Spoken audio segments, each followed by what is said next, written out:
faktor dari Peradi.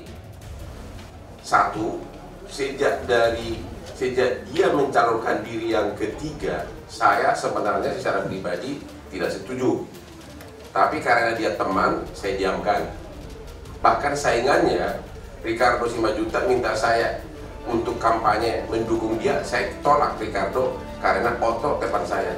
Tuh, betapa baiknya gue sama dia. Yang kedua, mulai dia itu aneh-aneh. Pertama, kalau saya ngajar di training di pendidikan PKPA yang dipimpin oleh dia keberatan. Ya Anda juga tahu kan, nggak di mall, nggak di mana-mana kalau Hotman yang nongol langsung fansnya ribuan. Sama juga PKPA, kalau gue yang nongol muridnya bisa 600 orang. Dan akhirnya diputuslah kontraknya dia. Diganti sekarang PKPA dipimpin oleh mantunya. Jadi motivasi bisnis. Tapi saya makin marah ketika ini ada yang bilang seolah-olah saya mundur gara-gara dipecat 3 bulan. Itu tidak benar. Nanti lihat kronologisnya.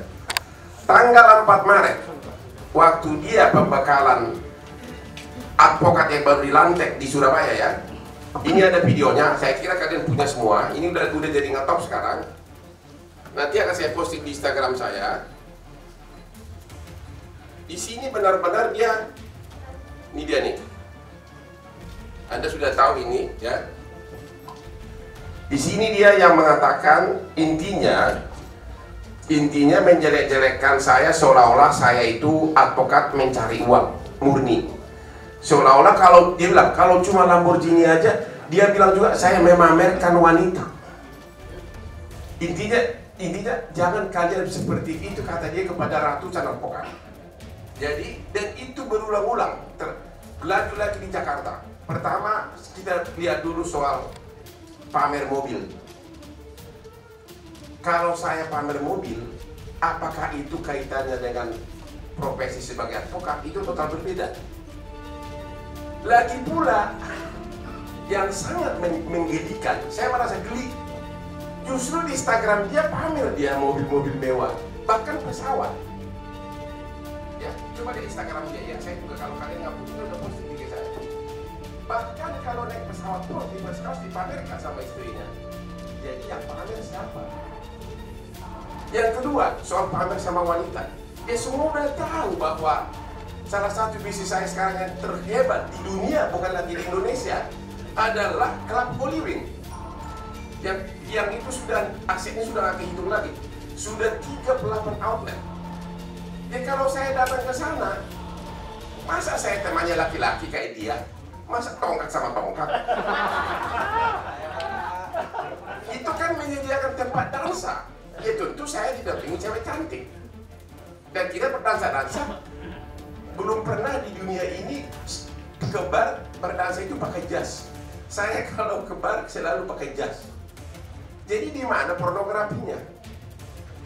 Otto sendiri ikut di klub dansa kok, di tempat dia sama ibu-ibu. Kalau Caca itu kan bertarik-tarikan tangannya kan, ya kan pasti gini-gini. Kalau saya mah Ismail, gitu-gitu doang. Jadi yang jelas itu sebagian besar adalah faktor iri. Karena memang saya sangat sukses dalam bidang properti sukses, bidang sekarang klub sukses, dan sebagai lawyer, Anda nggak usah cerita lah. Arti kode etik kan pada saat melaksanakan tugas sebagai advokat melanggar, itulah kode etik.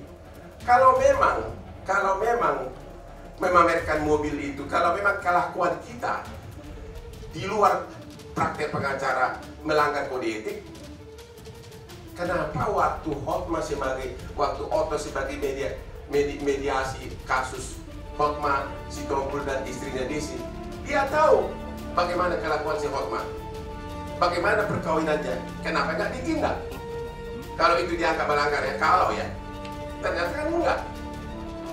Jadi sama sekali memang kekhawatiran saya ini organisasi bermasalah karena insting saya itu hebat. Itulah yang bikin saya sukses. Insting saya itu hebat. Dari mulai begitu saya dapat bocoran, ada yang mengatakan bahwa dia tidak punya SK-Mentri, dan kemudian juga bahwa kasus dilupakan sudah sampai tingkat kasasi. Disitulah semakin yakin saya harus segera mundur, apalagi dengan postingannya dia itu diulang lagi bulan Maret. Nah itu yang bikin saya meledak. Kalau dia bahagia dengan apa yang dikatakannya kepada saya, ya nggak apa-apa kan, membahagiakan orang. Saya tidak akan berubah pandangan orang pada saya karena omongan dia. Itu poin. Saya yakinin itu, apapun dia katakan terhadap saya, tidak akan merubah pandangan orang lain terhadap saya. Jadi ngapain harus saya tanggapi? Saya nggak pernah pamer, saya hanya foto. Karena tergantung Anda ukuran pamer itu atau apa kan. Saya melihat gini, saya kan kenal Hotman, kan saya tahu dia kayak apa. Ya kalau itu menyenangkan hatinya ya nggak apa-apa toh, biasa-biasa aja buat saya. Nggak berubah saya dengan karena apapun dia katakan gitu loh. Ya, nggak berubah, fine-fine aja sih.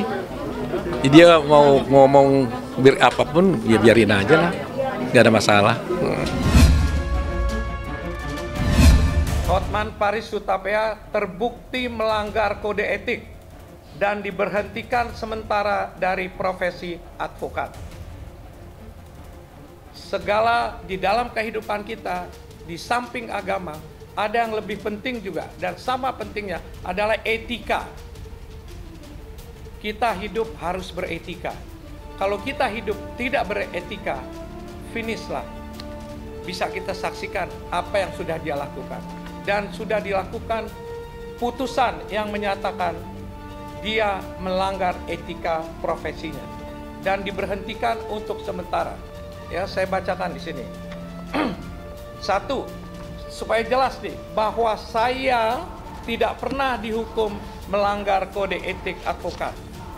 Waktu pengadilan pertama kode etik, saya pun tidak dihukum. Jelas itu. Kalau dalam konferensi persnya dia bilang dia menang telak 2-0. 2-0 dari mana? Ya, ini bukan soal menang-menangan. Berulang kali saya bilang, saya tidak bicara orang. Manusia yang dipegang mulutnya. Kalau mulutnya tidak bisa dipegang, silahkan teruskan. Saya bacakan lagi, bahwa saya tidak pernah dihukum melanggar kode etik advokat. Baik dalam pengadilan yang pertama maupun yang kedua ini. Dua, bahwa materi pengaduan saya sebagai anggota masyarakat pada waktu itu terhadap Hotman Paris Hutapea kepada Dewan Kehormatan Peradi bukan tentang pamer harta dan pamer perempuan. Bukan kelas kita begitu ya. Tapi apa yang kita laporkan? Satu, Hotman Paris Hutapea dalam menangani perkara rumah tangga tidak mengupayakan jalan damai. Itu perintah profesi. Etika bahwa di dalam perkara soal rumah tangga harus didamaikan. Dia tidak mendamaikan, bahkan membuka semua kepada umum. Ketiga, Hotman Paris melakukan konferensi pers dan membuat postingan-postingan yang mendiskreditkan saya.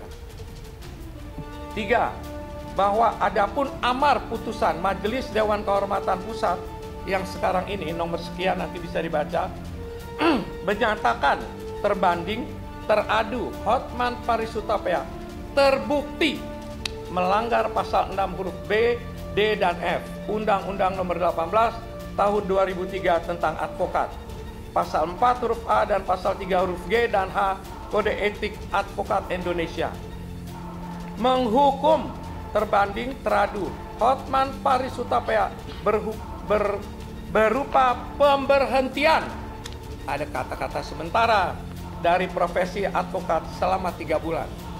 Saya ingatkan, sudah jatuh hukuman, men-skors dia 3 bulan. Kalau ada laporan lagi, dihukum lagi, laporan lagi dari pihak lain, kita tahu begitu banyak laporan kepada dia, dia bisa dipecat. Hati-hati dia.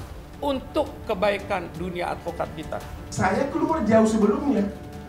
Saya keluar 1 April.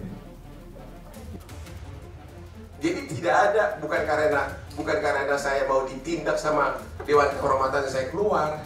Orang Dewan Kehormatannya juga bikin putusan sama saya dipecat 3 bulan 12 April. Saya udah mundur 2 minggu sebelumnya. Dari mana gua tahu bakal diputus? Lagi pula pengaduan Hotman Sitompul itu hanya 1. Karena katanya saya membocorkan perkara perselisihan suami kepada wartawan. Ya semua tiap hari ada di TV perselisihan suami istri. Apa itu melanggar apa coba? Tiap hari ada memberitakan perselisihan artis di TV. Yang tidak boleh itu adalah persidangan tentang asusila, itu harus tertutup. Sementara dia sendiri tiap hari Sotma itu pamer di Instagram dia tentang berbagai macam. Satu hal yang Anda lihat bagaimana itu orang ya. Saya masih ada postingan dia yang dia bilang perkawinan itu hanya bisa dipisahkan oleh Tuhan. Itu kata itu si Hotma Sitompul itu. Halo, kau udah cerai 2 kali dan yang sekarang udah dalam proses cerai ketiga. Dari situ Anda bisa lihat Instagramnya ada di gue cari aja. Saya tidak gentar dengan putusan dengan Dewan Kehormatan. Lagi pula kan cuma 3 bulan. Dan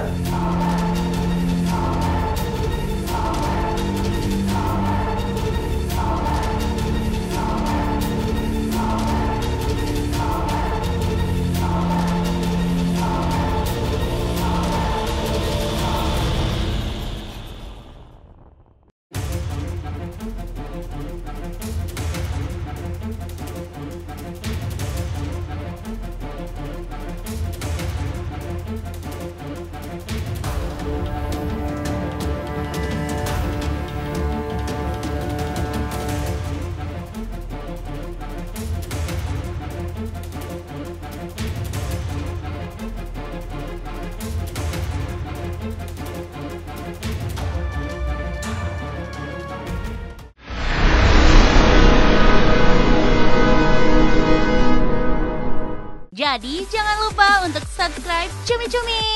Ditekan ya tombol lonceng merahnya.